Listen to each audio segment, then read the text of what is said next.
পূর্বতন সরকারের আমলে ইটাহারের চৌরাস্তা মোড় এলাকায় হাইওয়ে কর্তৃপক্ষের জায়গায় বসানো হয়েছিল বিশ্ব বাংলার লোগো ও ফোয়ারা। সোমবার জাতীয় সড়ক কর্তৃপক্ষের দখল হওয়া জায়গা পুনরুদ্ধারে নামল হাইওয়ে কর্তৃপক্ষ।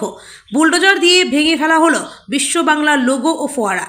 তৃণমূল সরকারের আমলে 2021 সালের পর ইটাহার সদর চৌরঙ্গি মোড় এলাকায় 12 নং জাতীয় সড়কের ধারে বসানো হয় বিশ্ব বাংলার দুটি ফলক।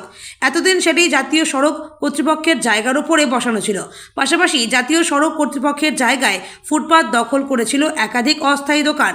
ফলে দখল থাকা জায়গা পুনরুদ্ধার করতে প্রশাসনকে লিখিতভাবে জানায় জাতীয় সড়ক কর্তৃপক্ষ।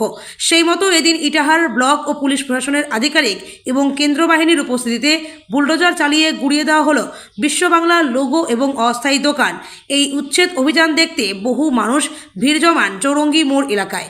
হাইওয়ে কর্তৃপক্ষের দাবি, বিনা অনুমতিতে জাতীয় সড়ক কর্তৃপক্ষের জায়গায় বিশ্ব বাংলা লোগো বসানো ছিল এবং কিছু অস্থায়ী দোকান ফুটপাত দখল করেছিল। তাই সেই সমস্ত জায়গা দখলমুক্ত করতে এই অভিযান।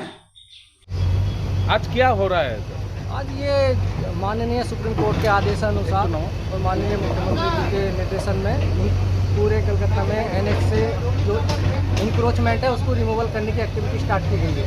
ये अभी पूरे महीने चलेगी, जिससे कि अपने जो नेशनल हाईवे है उनको फ्री रखा जा सके। तो ये जो विश्व बांग्ला का लोगो था, ये क्या पहले परमिशन लेकर हुआ था? नहीं, ये बिना परमिशन के था। बिना परमिशन के आज हाँ, सब एनएच के रास्ते में जितनी भी अनऑथराइज एक्टिविटी रहेगी हम सब उसको क्लियर करेंगे। आज उसका ही ये आज से प्रारंभ है, पहला दिन है आज इंक्रोचमेंट। मेरा नाम नीलम कुमार, सीनियर मैनेजर। कुछ दुकान भांगे यार। हाँ, वो सब निकल जाएंगे सर, जितना भी इंक्रोचमेंट है वो सब निकल जाएगा।